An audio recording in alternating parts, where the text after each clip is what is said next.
On the evening of May the 21st, 2025, the steps of the Capitol Jewish Museum in Washington, D.C. were lit with celebration.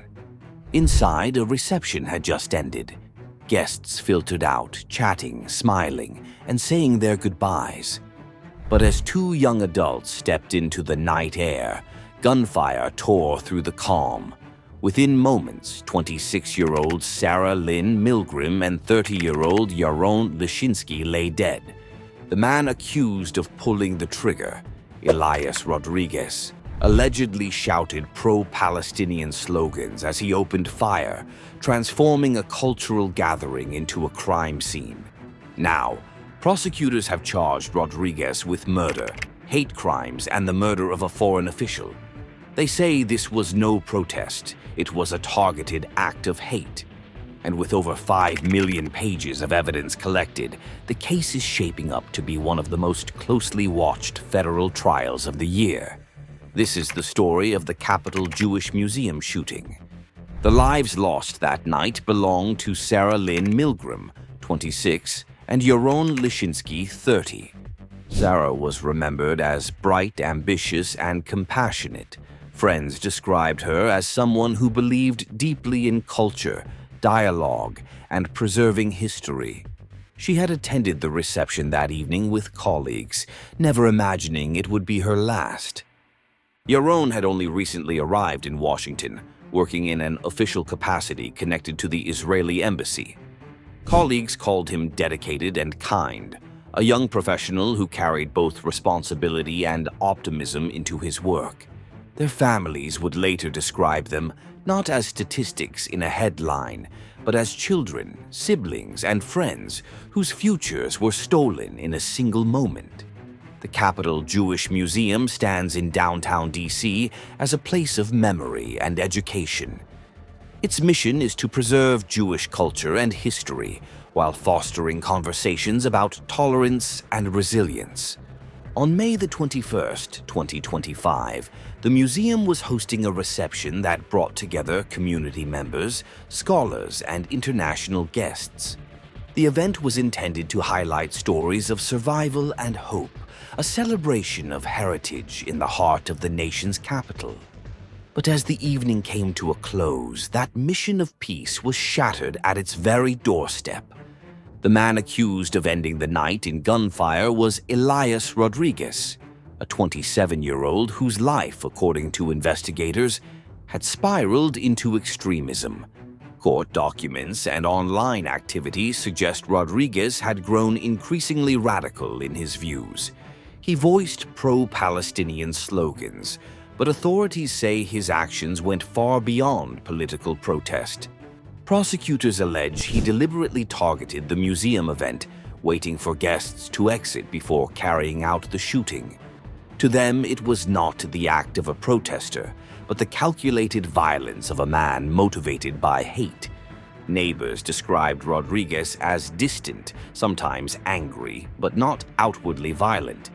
Yet, the discovery of planning materials and statements in the aftermath suggested intent that prosecutors say cannot be ignored. By the time the guests were leaving the museum that night, Rodriguez had already made his decision. Within minutes, celebration would turn into chaos, and investigators would be left piecing together how ideology transformed into deadly action. It was just after 9 p.m. when the reception at the Capitol Jewish Museum began to wind down. Guests spilled out onto the steps, chatting and saying goodnight. From across the street, a figure approached. Witnesses say Elias Rodriguez blended briefly with the dispersing crowd, then pulled out a firearm. What followed lasted only seconds but felt like forever.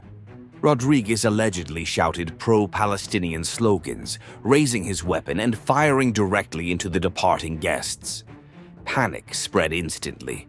People screamed and ran in every direction, ducking behind cars, stumbling over steps, and pulling each other to the ground. When the shooting stopped, 26-year-old Sarah Milgrim and 30-year-old Yaron Lischinsky lay mortally wounded. Others froze in shock, too stunned to process what had just happened outside a museum dedicated to remembrance and peace. Police units stationed nearby rushed towards the scene. Witnesses pointed at Rodriguez as he tried to move away. Officers confronted him within minutes, taking him into custody before he could fire again. The victims were rushed to the hospital, but neither survived. For Washington, D.C., it was a chilling reminder of how even places meant to honor resilience can become targets of hate. In the days that followed, investigators uncovered a staggering amount of material, over 5 million pages of evidence, online writings, personal communications, and digital traces that prosecutors argue show intent and ideology. Rodriguez's alleged words during the shooting, combined with his digital footprint, left little doubt for investigators about what motivated the crime. Within weeks, the charges grew: 2 counts of murder, hate crime violations, and the murder of a foreign official, a rare and serious allegation under U.S. law. Prosecutors also confirmed they are considering seeking the death penalty, even though Washington, D.C. itself does not use capital punishment. The legal battle was just beginning, but for the families of Sarah and Yaron, the loss was already permanent. In early hearings, Elias Rodriguez stood before a federal judge and entered a plea of not guilty to all charges. His defense team argued that he saw his actions as protest, but prosecutors immediately rejected that claim, labeling it a hate-fueled attack with deliberate intent. The charges include 2 counts of first-degree murder, hate crime violations under federal statutes, murder of a foreign official given victim Yaron Lischinsky's status.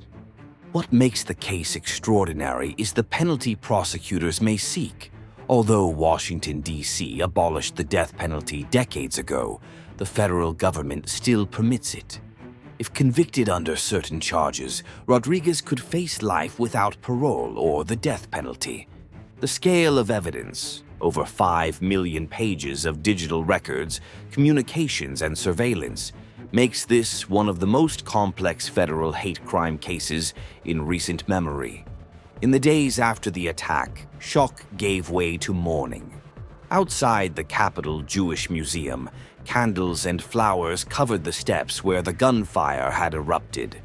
People from all walks of life, Jewish, Christian, Muslim, secular, came together in vigils. Local leaders denounced the violence, stressing unity across communities. Religious leaders linked arms on the museum steps, declaring, "We will not let hate divide us." For the families of Sarah and Yaron, the vigils were both a source of comfort and a painful reminder of what was lost. Friends remembered Sarah's kindness and Yaron's dedication to his work, their names now carried not just in grief, but in determination for justice. The shooting sent ripples far beyond Washington. It reignited debates about hate crimes in America, about the safety of cultural and religious institutions, and about the balance between protest and violence. Federal officials vowed to increase security at cultural sites and to prosecute hate-motivated attacks with the full weight of the law. Advocacy groups warned of rising extremism, pointing to the tragedy as evidence that hateful rhetoric can spill into real-world violence. The Capitol Jewish Museum shooting is a reminder that even in places built for education, culture, and remembrance, hatred can strike without warning.